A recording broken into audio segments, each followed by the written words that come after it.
Dylan, welcome to a very cold pie studio. The winter's round the corner, isn't it? Yeah, it is. Obviously I've seen that before, that it took me time to get the car defrosted this morning, but you know, once you're here and running about it, it's back to getting warm and getting used to these conditions. Just finished your training and your gym session after a wee bit of a break, a few days off? Yeah, really good actually. Probably something that people don't realise outside the football, that we don't get much time with that. So yeah, I spent some time with the family, went down to Liverpool with my partner and the kids, spent some time with her family and stuff, and yeah, done family things, pumpkin picking, and had a really good time. So yeah, the kids are away on holiday now for a week with their nanny and granddad, so a bit more me and partner time. Great stuff. Well, this is a kind of session we've had planned for a long time. We said in Ross Matthews' testimonial interview that it's something we've wanted to do, so we're looking to rely less on the stats and the every kick of a ball discussions. Spend a bit of time with you guys, we build up relationships over the years that you're here, and maybe just let supporters know a wee bit more about who you are as people as well.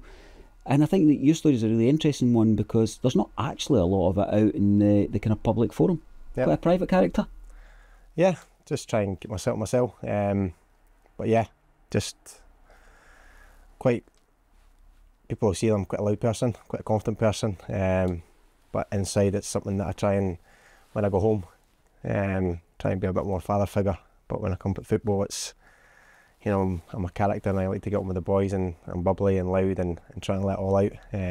But once I'm home, it's, like I said, it's a bit more serious and just keep myself to myself. Brilliant. Well, if we get to the end of this chat and a supporter listens in on the podcast or watches it in an interview and they think, I feel I know a wee bit better, I think we've done our job today. Yep. Let's go for it. First footballing memories. When did football first enter your life? When I was younger, obviously I've got a lot of brothers and sisters, so I've got 2 brothers as well. But my older brother, my older cousins, I've got a big family. I used to be the youngest one. From there I was from Nidri. Probably a lot of people will know where it's from. There wasn't much to do, so it was just a case of going down the local, it was a place called the Venture Club. I was, like I said, I was the youngest, so I used to play with the older ones and get kicked about, but I loved it. Football was all I ever wanted to do, and yeah, just even times I'd go down myself with a ball off the wall, everything, just probably something that's taken out the game a bit more, I think. Obviously I've got boys as well, so I can see it. He's my youngest one, he's obsessed with football, he's football daft, and from when I was growing up it's a bit more changed in terms of, like I said, going out yourself with a ball. But yeah, growing up, that was my footballing memory. It's just constantly with a ball at my feet, playing with the older ones, World Cup knockout, crossy finishing, yeah, the best memories. So when did you realise that it was a wee bit easier for you, or you could do things that other boys and girls couldn't?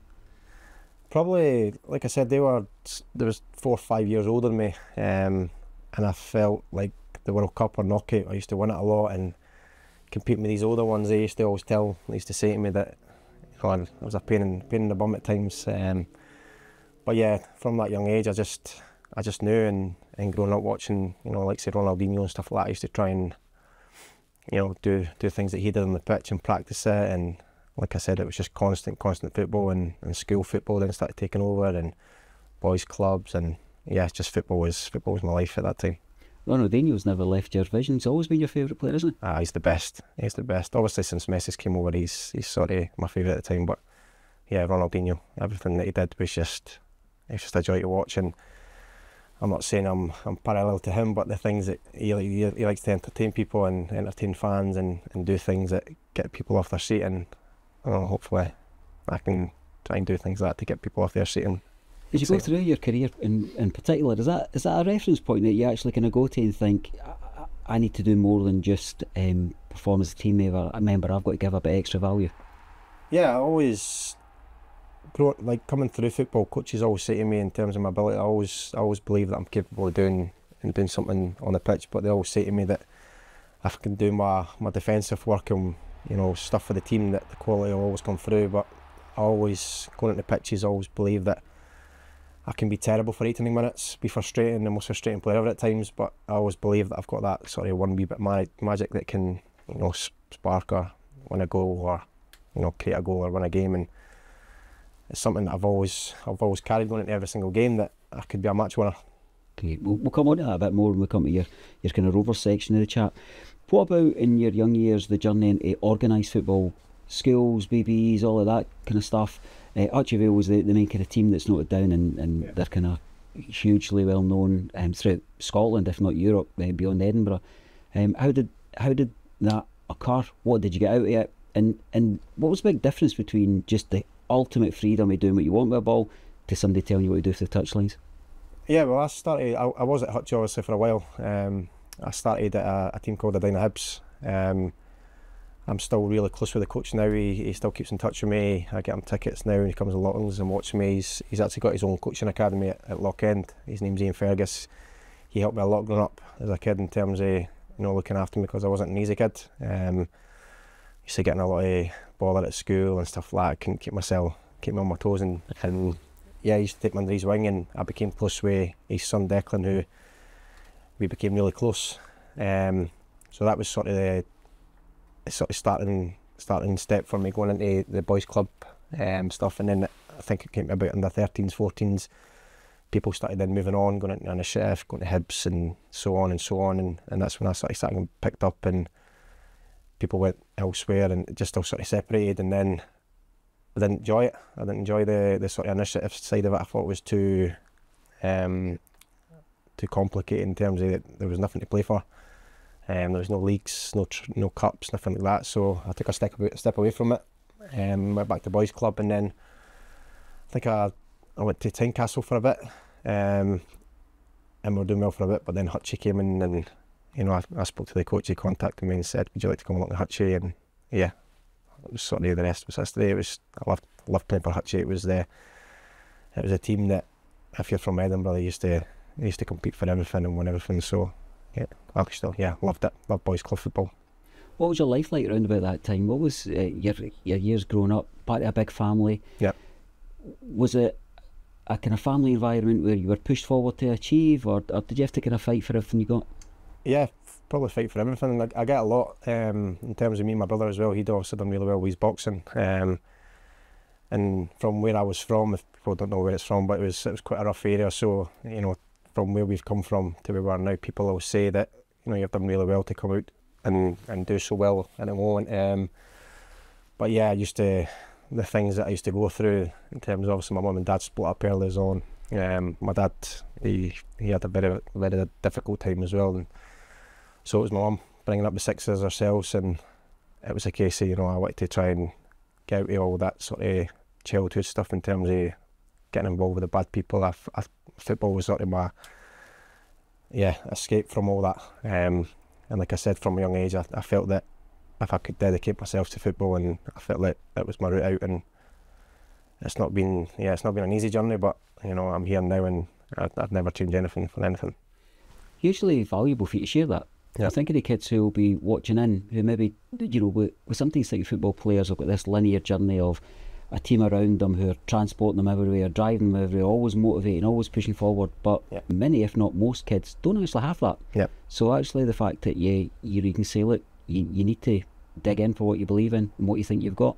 Yeah, exactly. And I was probably like that as a kid as well, and that's probably a reason why I'm really enjoying my coaching as well, because I want to try and help kids, fulfill their dreams in terms of being footballers and trying to keep them off the streets and getting away from all that sort of negative side. But because I've obviously been through it all in terms of, like you said, getting to football was really difficult. It played a big factor in me when I was young boy at St Johnstone, that my parents didn't drive. It was difficult, obviously going through a real difficult time, and it was, home side sort of took over a bit more than when I wanted to go and enjoy my football. It was difficult at that time. So yeah, like I said, hopefully I can, with the coaching, help kids progress. We'll come on to that, and I'd like to speak about that in a wee bit of kind of depth, because it's quite an incredible thing you're enjoying at the moment through the kind of train with a pro, never mind like a pro. We'll come on to that. We're saying about the difficulties for a lot of kids out there, but I need to dovetail back a wee bit to Ian, because we speak about a message for kids and what you're saying, but there's maybe an even bigger one for the adults out there in terms of, if you can mentor a kid, if you can be the one that actually just puts a hand out, offers the extra bit of driving, the extra bit of support, belief. Did you have a succession of people like Ian through your teenage years? Yeah, Ian was amazing with me. Like I said, obviously it was a difficult time for me growing up as a kid, and he always used to take me in, and he was the one that was picking me up from my house every day, taking me to football. He's one of these guys that just probably helped a lot from when I was younger, because like I said, a lot of people took the wrong path, but it was never in my vision. You know, I only had one goal, and that was just to try and be as successful as possible. With football, I just loved it. It took over everything that time, and I'm very thankful for Ian, and he knows that. I speak to him all the time. I tell him how grateful I am, and yeah, like I said, we still keep in touch now. It's a game that's full of good people, isn't it? Yeah, it is. It's full of amazing people. It's a small world. You know, football, you know everyone. It's like a small bubble, and there's a lot of good people involved in it. Every club I've came to, and you know, it just gets better and better. So yeah, these guys probably don't get enough recognition behind the scenes, but yeah, they're amazing. At what point did the channel open towards professional football? When did that become a reality, and how did you cope with that transition? Yeah, it was, I think it was about 15, 16. I was obviously still playing for Hutch at the time, but then at that time I had a lot of clubs sort of coming from me. I was playing in a cup final or a semi-final. I think I went to Dalkeith, and I got approached by a scout from down south, from Middlesbrough. Said, listen, we've been watching you for a numerous sort of couple of weeks, months, and we're looking to bring you down the road. And at that time, obviously, transport and stuff was a bit more difficult. I had to explain that to him. He said, no, listen, we'll take you down. I'll take you down on the train. I'll get you settled in and everything. So, yeah, it was sort of that stage that I realised that, it's kind of happening. I was down there for, I think it was a good few weeks, and then my whole life sort of changed at that time. I got a phone call from back home that my oldest boy, his mum fell pregnant at 16. So I think from then on, that's when I had a right kick up the butt and thought, right, I need to start taking responsibility, priorities, everything. So I went and spoke to the coach myself and said, listen, I think at this time it's probably best for me to go back up the road with my partner at the time, and look after my oldest boy. And then I think that's when I went back boys club for a little bit, and then I went to Livingston. Not a lot of money back then, so it was difficult, obviously, trying to bring up a young boy at a young age. And like I said, it was difficult for me in terms of my family. Obviously, my dad, my mum had split up as well, so a lot of help from sort of the other side of the family that's helped us get through that difficult time. But like I said, I wouldn't change it for the world, and at that time I think it's the best thing that happened to me. Tell us about your time at Easton. Yeah, I loved it. I loved it. Probably managers found me really difficult at that time. Used a lot of excuses to get out of training, to get out of not going to training, obviously having that my young kid, and never had a lot of money at that time either. So yeah, it was difficult. Obviously I had a group of close mates from that area, like Mark McNulty and stuff, who's went on to obviously do really well. Ross Gray, these kind of guys that used to pick me up and help me get through to training. And then when Cheb came in, the sports scientist, he was a great guy. He used to run a money bus and drive from Leith, pick all the young boys up and then take them through to Livingston. And then Yogi, John Hughes and John Collins came in. I think they actually gave me my debut when I was there, which I was quite young. I can't remember what it was. Scottish Cup. So I loved it. His style of play, everything about it. But if I could, probably, when I always say to myself when I go back, I wish I'd done things slightly different. Probably would have been a better position, but yeah, you sort of learn from your mistakes, and it makes you a better person. Your career path's really interesting, and it's one of these, you sometimes you get quizzes where you'll say name the clubs and then name the player, and when you go through the clubs, I'm not sure, other than people who are kind of Championship and Rovers fanatics would dig out Dylan Easton, because it said highs, potential, then it drops off, part-time, you work your way back. What was at the crux of that? Was that, it certainly wasn't talent. No, like I said, I made many mistakes when I was younger. Obviously I went on to leaving Livingston at the time, went part-time at Berwick, and I done really well there part-time at the time, but like I said, still a young boy. Went to Berwick for less money, but I believed in my ability, and I felt that I could play at the highest level. So I got a little bit of advice from a player that I spoke to back then, and he said, listen, go back to the lower leagues. I think this was the time Rangers were working their way back up, so there was a lot of TV games in, and he said if you can do well there, you never know what could happen. So yeah, I went to Berwick, played against Rangers a few times, done pretty well, and I got approached for St Johnstone, Alistair Stevenson at the time, who said, listen, do you want to come back full time? But he signed off for it. It was, like I said, that was the time when I realised that, right, this is it. I need to, not prove to everyone, but prove to myself, prove to my family that what I've worked for as a kid to come through, that this is actually happening. And then, yeah, from St Johnstone, started doing really well. And again, probably my biggest downfall was not turning up to training and making a lot of mistakes in terms of I was being involved with the first team, and probably let a lot of people down that put a lot of hard work into me and believed in me and gave me second, third chances, and Comedy as well, who I probably let down in terms of he was giving me an opportunity going with the first team, travelling to Europa League, I was on the bench, and then yeah, probably at that time my head got a bit bigger than it should have, got a bit excited, and then yeah, not turning up to training, making excuses, and then that was it. They had enough. So that's when I met my partner, Laura, she's changed my life. She's the best thing that's ever happened to me. She basically said, listen, let's go, took me in the right direction, and then ever since then it's sort of been on the up. I spoke to Jim Weir after leaving St Johnstone. He was obviously there. Very good guy. He gave me again that freedom to go and play football again, so he took me to Elgin, a lot of travelling, but I didn't train because they were training up in Inverness, so he said, listen, just look after yourself, keep yourself fit, come up to Elgin every second week and travel for the games. And I think our first year we done really well. I think we finished second maybe, just short in that 6 month period. So we used to travel from Liverpool to Edinburgh on the Friday, stay with my parents, with my missus, go to Elgin, and then Elgin back to Liverpool for the week. So it was, we always speak about it now, I joke about it and go like, how did we manage to go through what we did? You played for Berwick at the wrong time, didn't you? Yes. How did you travel? Yes. Well, that's what we obviously played out Berwick a lot of times when I went to Kelty, and we used to just go from Berwick and down the road to see her family. But yeah, that's obviously I got approached from Barry Ferguson at that time. He was at Clyde as well, which at that time I wanted to go back full time. Like I said, I met my partner, and it was all positive from then on, and she said, listen, like, let's push to go back to where you should be. And done really well at Elgin, and like I said, I was hoping to go back full time, but Barry Ferguson spoke to me in a long conversation, and when he was going into Clyde, they sort of had ambitions, and I jumped at an extra bit of money as well, which at that time, obviously having a young family, it's something that I thought, right, that will help me. And then at 6 games into the season, it went downhill. I ended up doing my ACL. It was the toughest time in my career.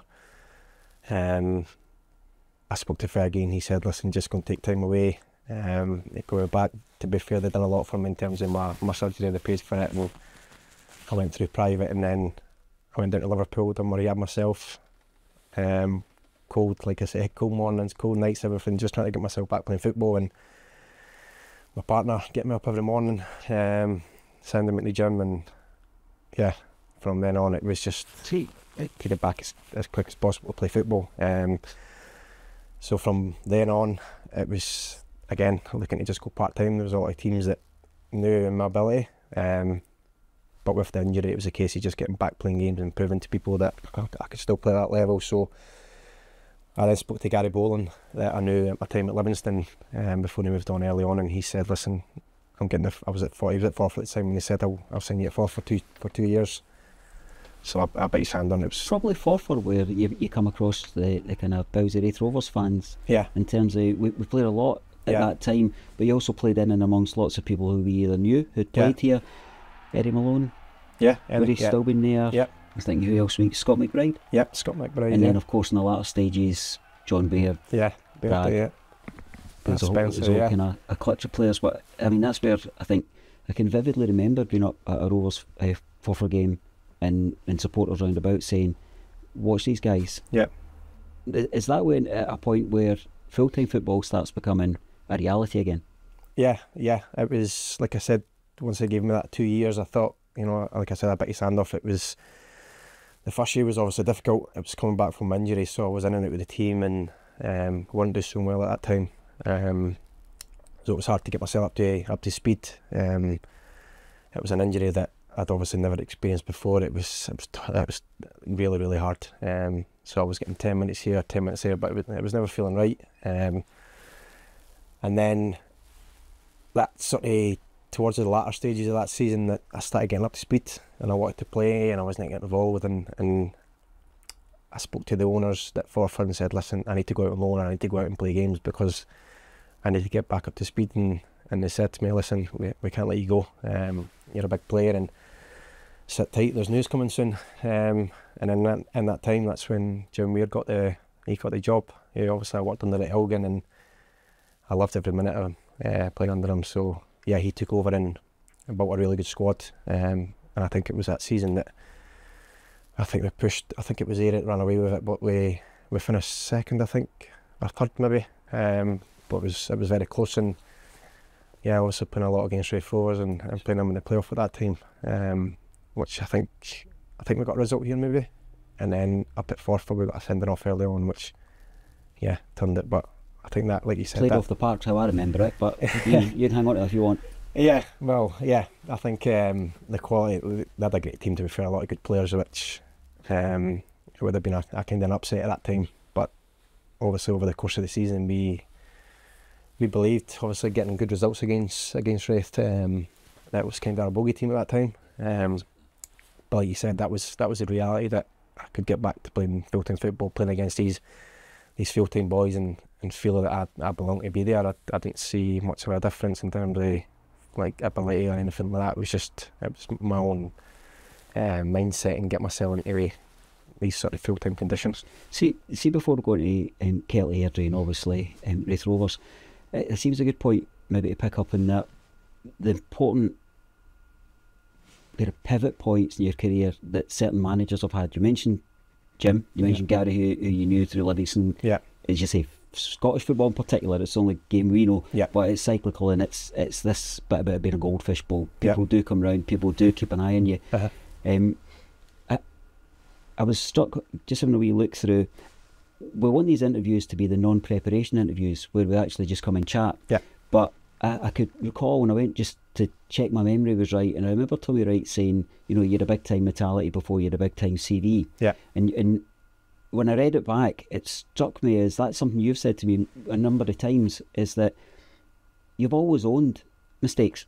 Yeah. And you've always owned the fact that you are at the root of things passing you by. But then you've says, when I had another partner comes into my life, I realised I had to kind of mature and take that leap forward. So go and tell me a wee bit about, I guess, the two kind of key managers that jumped out to me would be Barry Ferguson at Clyde and then coming back to Kelty, and Ian, who you had some time with across a number of clubs. Tell us a wee bit about Kelty is a really, really successful time, and from what I pick up, a really, really enjoyable time in your career. Many crossovers, of course, here with the folks that are behind Raith Rovers now. What was it about Barry that spoke to you? I think that CVs and his football and CVs grabs attention, but it's got to be a bit more than that. How did he get the best out of you? Yeah, it was, like I said, that sort of first time I spoke to him when I was at Elgin at the time. He was obviously at Clyde, and I spoke to him I was in Liverpool at the time, I remember it. He phoned me, and within 5 minutes he sold it to me. Just the way he wanted me to play, the way, like I said, the kind of player I am, he gave me a sort of freedom to go and enjoy my football and get back loving it. Obviously it never went to plan at Clyde at the time, but once I got back up to speed, obviously, he was at Kelty at the time, from leaving Forfar. Obviously again I spoke to him, and right away I didn't even have to have the conversation. As soon as I knew he was interested, I jump at, like you said, he's of who he is, growing up watching him. I just loved every bit of it, and obviously the ambitions of the club at Kelty at the time, it was right, let's get back up the leagues, let's pushed to get into the sort of SPFL, and he was a big factor in getting me back to my best. And I felt at one stage from that last year at Forfar, I knew that, you know, full time was just around the corner. But I think being around these kind of guys that would sort of push me in the right direction, and yeah, I've never looked back since. It's sort of been up since then, and yeah, he's a big part of that sort of success. Ian Murray takes that step on. I think we could have skipped across. You knew him from Dumbarton. Yeah, a long spell, yeah. Then Airdrie, and then of course here. In terms of guys that you've got ultimate respect for, Ian, Barry, you know, we're developing a relationship with Neil here. How do these guys get the best out of you? What do you need from a manager? Just to sort of not give me the freedom, but I think Potsy, he's obviously been. I love working with Potsy. He sort of knows how to manage me at times, and I wouldn't say I need an arm round me at times, but just to probably not loved, but yeah, just to keep me on my toes at times. Tell me when I've done well and when things I need to work on. I always know that there's loads that I can improve on. I'm always there willing to learn, and I think, like you said, Ian Murray, he was big on that. I think as soon as I went into Airdrie, right away, I just felt his sort of calmness and the way he spoke to me. I think he probably had more of an insight from where I was brought up as well, which I think he was around that area in terms of being there a lot, so he probably knew how to manage me a bit more. And yeah, I went in obviously there at Airdrie with him, and I think from an early start I got a bad injury again, and I thought, here we go again, getting up to then go back down, but it wasn't as bad, and I got back playing sooner than expected actually. So yeah, he just used to give me that. It was just basically go out, enjoy it, play with a smile on your face, and I think that's when you get the best at me. A manager that just says come play with a smile, in terms of if you make a mistake, if you have a bad game. He used to say to me all the time, you could be poor for 90 minutes, but like I said, that 1 minute that could win your team a game, or a little bit magic, which, you know, we had a lot of success that year at Airdrie, which I think that played a big factor in terms of, obviously there was boys here that played under him, which, yeah, I loved it. It probably would come into the realms of being an Ian Murray catchphrase, because obviously we spend a lot of time with you guys around about the role that we have. Probably more off camera than on camera, setting up, and that's when we have lots of bits of nonsense and sometimes quite serious conversations. But if Ian Murray said to me, Dylan's Dylan, and shrugged his shoulders once, he said it 1,000 times. But he said it when you scored at Tannadice, and he also said it when you should have squared a ball over in the 90th minute at the start of the season at Airdrie. Yep. Dylan's Dylan. I've got to accept the person, and then I get the best of the player. Is that the secret to you, that take me as I am? Yeah, exactly. I think I've obviously read a few of his interviews before, and he said that the type of player I am, I could take it off my goalkeeper in my box. I'd probably take on about 4 or 5 players, and he could probably say it at times, but I feel that, like you said, that's probably got the best out of me in terms of just giving me a freedom to just go and enjoy myself. Like I said, I can be frustrating at times, especially for fans, people that are watching. Too many touches at times, but I just know my own ability. Obviously growing up, and I just know that I can produce that one bit of magic that, you know, can help the team. Like I said, get a goal or win a game of football. So yeah, he's, like I said before, he's played a big part in giving me that sort of freedom to get back playing my best. Did you ever fall out of love with football during this time? Oh yeah, big time. And what's that like for somebody who sees that as their way out of difficult times, their way to provide for their family, their everything, their identity? It's the thing that makes you special in your community and so forth. What's it like when that's just not working? Of course, injuries dictate that as well. Yeah, that was probably the turning point, my injury. It was a dark place. But like I said, in that time just after, obviously meet my partner, I talked to my young boy Harlan as well at that time, which it wasn't like before when I was younger. I could feel sorry for myself. It was a case of, you know, listen, I've got a family to provide for, and my ambitions and everything that I worked hard for as a young kid, I wasn't ready to throw it away. Obviously football, it's a short career, so you've got to try and make the most of it. But that was, I think the injury times was a dark place, and I had my partner at the time that put her arm around me and said, listen, like, don't throw it away now. And that's when, like I said, I realised that probably having my oldest boy at 16, I had to keep, giving myself a kick up the backside and thinking that I've got a family to provide for, and I've just got to get on with it. But yeah, it's like I said before, it's not been an easy ride, but I would never change it for the world. Short career, injuries, part-time, you have to build up a kind of parallel CV with part-time players say in the past that in some ways it's the best of all worlds and the worst of all worlds, because you get to have stability, security for your family, choose where you play to a greater degree, but there's always that talisman of full-time football and properly living the dream. Through your time playing part-time, is that when coaching enters your life? Because you've got this relationship now through Raith Rovers, but it's a long-established drive that you've got to make football available for kids. Yeah, it was, I think, going to Kelly at the time. Obviously, I became really good mates with Joe Cardle, who obviously a lot of people know, and I became really good mates with him. And obviously, he's got his own academy, and I spoke to him just briefly. I didn't know him before that. I knew who he was, and I became close with Lewis Mullen and stuff, and he was doing helping coaching.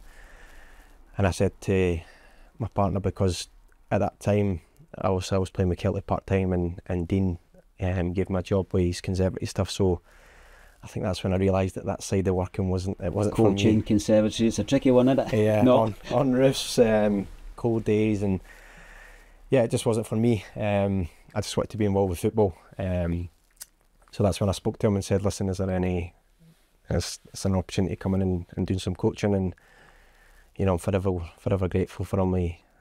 Probably didn't tell him that enough, and yeah, he helped me. He took me in, and I obviously loved every minute of it, coaching, and I just became real comfortable doing it. It's my happy place. I love coaching. I love seeing kids come in with a smile on their face, and most importantly, trying to help them be better footballers. And there's a lot of kids here that we are coaching at the moment that they probably look up to us and look up to me, and I know obviously having my kids as well, it's the best feeling in the world, and trying to provide a pathway to try and get these kids playing out in here and experience it would be my ideal dream. I like that notion of coaching's your happy place, because I've got a parallel image here of Dean, and we're speaking about all these managers, how they get the best out of you, and I can't see him putting his arm around your shoulder and say, well, come on Dylan, if you're going to get up in that roof, I've got to get the best out of Dylan Easton. So I think the coaching's been the right path. Let's talk a wee bit about your coaching here, because as supporters, and certainly as of advancing years, we look upon what's offered to kids and our eyes are wide open. I mean, it must be dream stuff, particularly for we Rovers fans, boys and girls that come along, and it's not train like a pro, it's train with your idols. Yeah. I mean, you really, and I know from behind the scenes you've got multiples of teammates that want to be involved, but you've got probably the best man there in terms of understanding how to support vulnerable kids in Sean Byrne. What you like as a duo, and early kind of thoughts on what it's been like for you? Yeah, Sean's amazing. He's a bit more calmer than me, even on the pitch as well. He likes to slow things down. But yeah, it was something that we had spoke about when we obviously signed our new contracts. We spoke to Dean, Barra, Potsy, saying, listen, coaching, I love coaching. I want to get involved in it in terms of after football. So yeah, we spoke to him and said, listen, is there an opportunity for us to do coaching? And like I said, I'm so thankful for Dean, Barra, and Potsy. They said, listen, the Astro doesn't get used enough. Let's use this opportunity and start coaching. It probably took a little bit longer than expected. But yeah, as soon as I spoke to Sean about it, we sort of went back and forth for a couple of weeks, and once it got up and running, yeah, we've never looked back, and it's going really well at the moment. So we've got obviously a camp coming up on Thursday we're looking forward to, and yeah, we've got a lot of kids booked on, so I'm excited for it. Are there little moments within that when when you kind of are able to reflect back to your journey, and that these kids will hold these memories for a lifetime.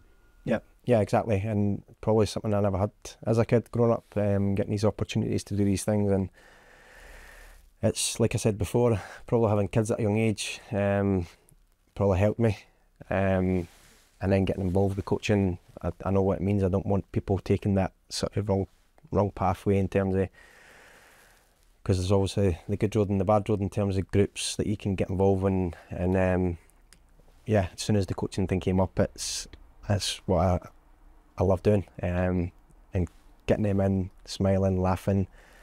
It's the best feeling, and I really look forward to it. It's, like I said, it's something I really love doing. Tell me a wee bit about your relationship, because I'm really interested in this dynamic. I'd love to see how you work together, because one of the kind of worries, and I guess in modern football, is that kids aren't kicking about in the street. It's not safe. It's not the way things are in this world. So we want to make sure that kids aren't overstructured and they've still got a freedom. They turn up here in a professional football stadium, and they've got the Maverick and they've got the General. How do you work together as a team? Yeah, we just we're obviously in group chats, and me and Shawnee speak a lot. Obviously it's not been as active the last couple of days. Obviously his partner's just had a baby, so yeah, we've been working really well. We obviously plan everything in terms of weekly, so we know what we've got in terms of sessions coming up. So we'll sit down the week before the next session comes up, plan it all so that we're ready to go. And yeah, we're always sort of ahead of it. But Shawnee's been brilliant with it in terms of putting on sessions that benefit him in terms on the pitch. So we'll do it specific. It means there's a bit more dribbling skills, and it's things that I enjoy doing. So yeah, we sort of bounce off each other, and like I said, it's going really well. Any chance of getting Sean involved in some of the shooting drills? Yeah, he used to shoot more often, didn't he? That's something that we have a go at him in training all the time, that he struggles to reach a goal from the 18-yard box, but the kind of player he is, he's so tidy, he's so neat, that he probably just thinks it's his job to get the ball and give it to the players in terms of like me, or any of the boys that are playing in front of him, to go and do the job in terms of putting it in the back of the net. But yeah, he does such a good job for the team, and I think there's a good balance over the team at the moment. So yeah, it's going really well. That balance is really interesting, because the balance that we see on the pitch, we enjoy watching, but I'm sure these kids and the people around about them all be knowing they're getting the best of all worlds there. Yeah, that's, like I said, it's amazing. Come in, and me and Shawnee will speak to them and say, listen, if there's anything that you need to work on, they speak to us as well, which it's only been going on for a few weeks, but anything that we can help, get them better and that can benefit them, that's our job. And like I said, with me and Shawnee sort of bounce up each other, and he does the sort of more midfield basic stuff in terms of passing, your possessions, taking the ball, the back foot, all these kind of stuffs, and I'll take obviously a session in terms of filling up the pitch, 1v1s and 1v2s, 2v1s, these kind of things. So yeah, it's like I said, it's really enjoyable. Let's talk Rovers. If they're able to give you your stats, Phil, as always, has helped us out, and there's some real headline grabbing statistics in there. It's a great bit of these interviews is that I get to hand over almost like a wee portfolio. So for yourself, we've got every single goal that you've scored, and you're sitting at 115 appearances, 26 goals, and you're inside the top 200 of all-time Rovers, 175 in the appearance list. A couple of really interesting bits in it, and we were talking just as Ian was setting up the camera there. Scored in 23 separate games, of which we've only lost one of them. It's a remarkable stat, isn't it? Yeah, I wish I could score every week then. And we're probably getting more results, but yeah, it's a really good stat. It's obviously something I never knew until you sort of mentioned before, but yeah, like I said, it'd be great if I could score every week and be more on the winning side. But yeah, like I said, it's a really good stat. Talk to me about Raith Rovers. And another thing that caught my eye across your career is you look for how long have people been with clubs, how long's your career, have you gone club, 100 appearances, 400 appearances. What's that kind of CV looking like? And your stats and your appearances for Raith Rovers outnumber other clubs by quite a distance. What was it about the club that brought you here first? Start there. Yeah, obviously playing against them at Forfar was the moment I thought this is a big, like they were one of two I think full-time teams in the league at that time, and coming here and experiencing it and playing in these sort of big stadiums, it was, I think that's when I realised, because obviously I'm an Edinburgh boy, so I realised that this is a big club, and obviously, like I said, working my way back up the leagues, I've done really well, and going to Airdrie, as soon as the manager got the job, I spoke to him and I jumped at it. You know, it's a club that, like I said, from previous experiences, it's something I wanted to be involved in, and yeah, ever since I walked in the door, I've loved every single minute of it. Has it lived up to your expectations? Yeah, and more. I've loved every single second of it, obviously, and since the new owners and things came up, it's going up and up and up, and it's something I want to be a part of. So yeah, that's, like I said, from the minute I've walked in, I've loved it. Let's talk about some of the headline moments. Not a bad debut, a 7-1 victory at Dunbar. Yeah. It's a cracking wee setup there, wasn't it? Yeah, it was. It was a good day out, actually. It was, I think it was for one of the lads' testimonials or something like that. Yeah, which, Lateral Kirkcaldy. Yeah. So yeah, getting the first, that was like you said, my first run out with the boys, and getting that sort of experience of playing with these players that have played at sort of full-time level longer than me, and getting up to the sharpness and the speed of things, and I thought this is sort of right on my street. I'm going to start enjoying my football here, and obviously topped off with a really good goal that day as well, which was good. First competitive start, you absolutely can't get better than a 6-0 win and a hat-trick. Still to this day that people are saying it's a debatable hat-trick. I think it could have been an own goal, but nah, I was taking it all day. I can doctor the footage. That's one favour I can arrange for to be done. Is a hat-trick. Yeah.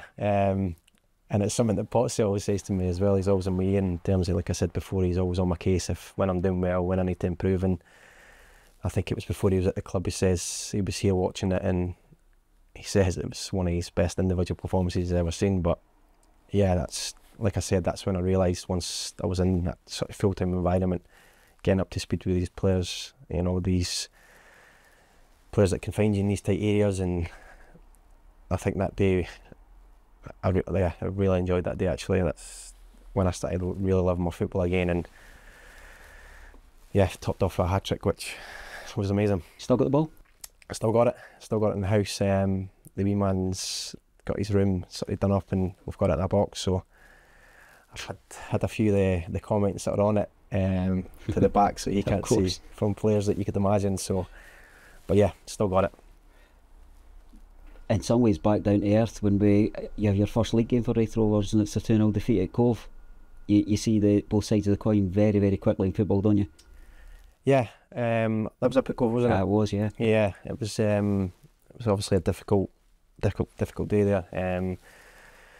Playing against Cove a lot the year before, obviously Airdrie, we knew that they were a good side, but yeah, like you said, it was to come off such a high, obviously the cup games, and doing so well, to then coming off to a defeat there, which wasn't a great start, but we knew that the squad that we had at that time, that we knew that things could turn quickly. But yeah, it was a difficult result there that day. I mean, we were a squad in transition at that time, but you still got 8 goals that season, 9 assists. Yeah, I didn't know it was that. Stats. Yeah, I didn't know it was that many. Like I said before, it was obviously a difficult season that time in terms of boys being injured and what we had been through. So yeah, to get them numbers was, it's pretty good. Last season was something different, though, wasn't it? Yeah, it's the best. Yeah, my best season I've had, I think, as a footballer. Just obviously going all the way with such a big club in Dundee United, pushing them all the way. You've been on the fringe to getting promotion to the Premier League, from being to the Lowland League in 1 minute to then thinking that, Jesus, I'm going to be in the Premier League. Yeah, it was insane. What was your standout moments? Oh, there was so many. Probably off the top of my head, I think it was obviously Dunfermline away. I think in the Scottish Cup was, I think as a collective, as a team, was incredible. Obviously a lot of people mentioned the Dundee United away Tannadice in terms of obviously individual moment, scoring up there and getting the result, which put us 5 points clear at that time, which I think that's when we started realising, Jesus, we've got a chance of going to win the league. But yeah, there's so many moments that year. 5 derby victories, it's never been done. Yeah, like I said before, it was just one of them teams that I've been through it in my career in terms of when you play against teams that seem to always get the best of you, and I think we were obviously Dunfermline scalped that year, and and probably no better team to do it against. But we always, I think a lot of the games were closer than expected. It could have went either way, but I think the Scottish Cup game was one that, Jesus, we did blow them away that day. But yeah, they were obviously great results getting your wins against the derby. The goal at Tannadice is one, I think that, it'll go down in the history books here, and it'll be one that people will speak about across the pubs for decades to come. But it seemed to have a much wider reach than the most important town in the world here in Kirkcaldy. Is that when, did you sense that there was a level of interest in yourself, your talent, your personality, and what you brought that was way beyond local? Yeah, I think so. Like I said before, I was always confident in knowing my ability, but like I said, it was just going out there and providing it. Like I said before, I can be frustrating at times, but I think last season was, there was times where I realised that even playing against sort of Premier League opposition, that I felt like I could even play higher. But yeah, I think that season, obviously, I think there was a lot of players that probably got a lot of interest from doing so well, and obviously my contract was up at that time, and like I said before, number one was my family, and I had to do what was best for them. But once it came to the end of the season, I had a few conversations back and forth that I said that there was no place I'd rather be than enjoying my football than here. So yeah, I was delighted to sign on again. The conversation leads to questions, not the other way around, so let me tend to what you're saying there, because I actually went back and I watched your interview that we done just after you signed on, and there was a lot of kind of will he, won't he, and we're sometimes kind of privy to some of the status of where discussions are at, and we always had a sense that you're going to remain. But the line that you used, and it's one that we've heard many times, but only at certain points from certain players, and that is that the place feels like home. What is it that a club, a support, a set of employees, a staff, a coach, a manager, volunteers, what is it that enables players to get to a point where they say, this is more than a job, a jersey, my name on a team sheet, this is home? Yeah, like you said, obviously I sort of shipped from club to club, so I never really settled anywhere. And obviously signing 2 years here, leaving Airdrie, I just think everyone, like I said, it was like the minute I walked in the door, it just felt like a family. I just think I felt so welcomed, and I just, like I said, obviously having the manager, which gave me that sort of freedom to go and play again. I knew obviously working under my Airdrie, I knew what to expect and what he expected from me, and then coming out every week playing in front of these fans. And I think over the course, it was probably frustrating at times to watch, but I just knew that eventually that I'd probably win them over. Like I said, I knew if I could perform at my best, I could be a handful. And like you said, all the people behind the scenes, yourselves, Linda, the kitman side, everything, just they're all in it together. And you'll never come in the morning, people walk past you, never say good morning, you get conversations all over the place. And yeah, I've loved every single minute of it. And obviously moving over to Fife as well, which it's 10-15 minutes long the road. It's, like I said, it's more than just home. It's not Liverpool to Albion. Yeah, it's incredible. Not that. Yeah. Tell us a wee bit about your nickname, The Greatest Showman. Not the worst one to have, but it brings expectation. It's built upon reputation. Talk to me about living with this superhero-like alter ego that you've got. Yeah, it's good. Like I said before, it's probably not what I expected, but I always knew, like I said before, in terms of that one bit magic or getting fans off their feet. I like to be that sort of showman and excite people. And when I first seen the poster, obviously from it, and yeah, I loved it. I've still got it in the house. The wee man's got up on the wall, so yeah, I love it. Talk to me about how you balance that expectation that we all have of you, but you have of yourself anyway, that if it's drifting, I need to be the one that steps up, I'll save the day. How do you balance that with the fact that you've got a bench and you've got a back line who are telling you defend, track back, dig in the middle? It'll all be lovely arms round the shoulders with you and Sean out with the kids, but he'll not miss you if you're not pulling your weight on the park. How do you balance these two parts of the game? Yeah, exactly, you're right. We're all sort of in it together, and it's something that I've sort of built over time now that I've got in terms of balancing it out a little bit more. But you know, you've got to perform. You know, like the championship, it's not easy. There's weeks where it'll be difficult, but what I've learnt from here is we've built a really good squad. And like you said, there's people on the bench that probably should be starting as well. That are pushing you on to keep doing well, because if you don't, you're going to lose your place. And I know that it's still to this day, it ruins my weekend when I go home and I know I've not performed, and I know I could have done better in different situations.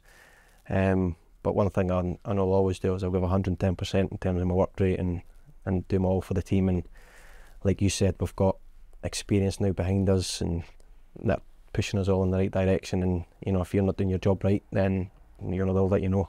How's your game developed since you've been at Raith Rovers? Has it gone up a tier, and are we at the ceiling for you, or have you actually got another 5, 10, 15% that's unlocked? To be unlocked? Yeah, I feel like I've got so much more to give. You know, I'm 30 now, and I wouldn't be going to Potsy or these people asking for advice if I didn't think my game could go up more. Like I said before, I can be frustrating at times, but I'm just always trying to improve and trying to get these moments that stand out in games and try and keep them a bit more consistent. But like I said before, it's difficult when you're playing against really good teams every week, that sometimes they suss you out, which I got it when I obviously started going back to Airdrie and doing really well, and then coming here, and then last season players start doubling up at you and, you know, kicking you, and it's things you need to deal with. And you know, I thrive off it, to be honest. I thrive off it in terms of, if people are kicking me, I know I've got the better of them, and if I'm doubling up, then it creates space for my teammates and stuff like that. So yeah, like you said before, I think going back full time, the older I've got, you start picking up, but these injuries sit back a few years, so I still feel early 20s, I still feel like I've got so much more to give. You appear to be fitter and stronger than at any other point in your Rovers career. Yeah, I feel really fit, and I think that's credit to obviously the first year I was here, Blair, who obviously took over that time, that got me right up to speed, and then since Mac's coming as well, he's been brilliant with me, and he'll sit down with me in terms of like individual stuff where I feel that I can improve on the pitch, and he'll give me, you know, certain programs that can try and improve that. And like you said, I'm feeling really fit, but I still feel like I've got more to give. A back problem last year, really, kind of from December, January on. Yeah, it was something I done when I was at Airdrie, actually. It was earlier in the season, the cup games, I think it was at the time, where I just went to change direction, and I think I slipped a disc or something in my back. I never got it scanned, and I've never, still to this day, got it seen to. The kind of player I am, I just loved football. I hate being injured, so I just try to get myself back as quick as I can. And yeah, it popped up again last season, and I had to go down and get injections and stuff, just trying to get the pain away, because I just wanted to do my part to help the team. Obviously, going through a really successful time, I didn't want to miss out on it. But it's feeling a lot better now. Still get bother with it now and again, but it's nothing as serious as it was before. Fair to say we've not started in a way that meets the expectations of anyone round about the club, most importantly yourselves. Yep. Get a feeling that that's turning? Yeah, I think so. I think the performances, I think people that are watching from the outside, I think probably could be further up the table.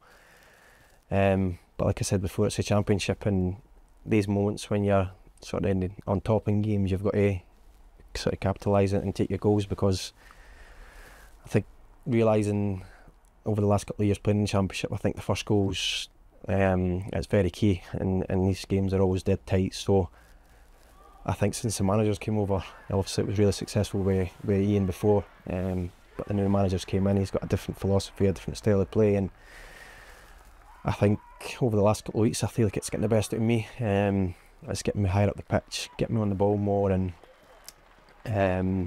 yeah, I've loved every minute of it so far, and hopefully we can start turning the really good performances into more points and get back up to the table where we know as a group that we should be.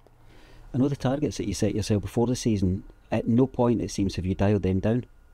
No, it's still early on. You know, we know quick it can turn.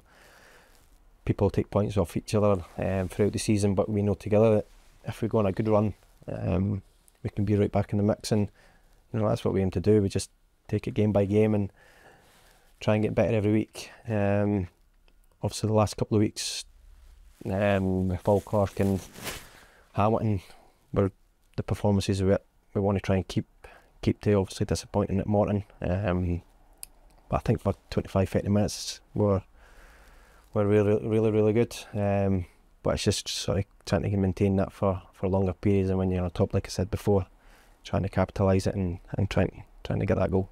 Let's come back for the team to Dylan Easton. Strikes me, a footballer's life, there's always somebody who wants something from you.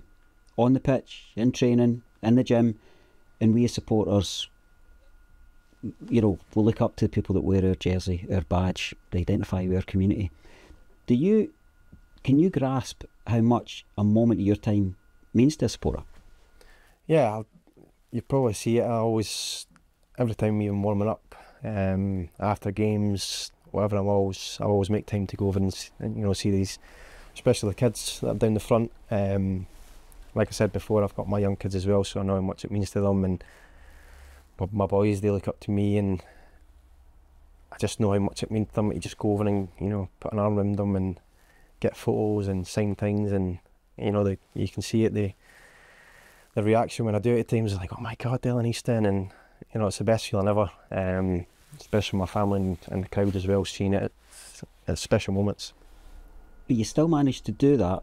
I've seen you at the back of the studio, broken by a result. Yeah. To the point that we're going to chat on camera, but I'm thinking I need to give him time, I need to give him a few moments. When do I choose a moment? When do we acknowledge it? We're not.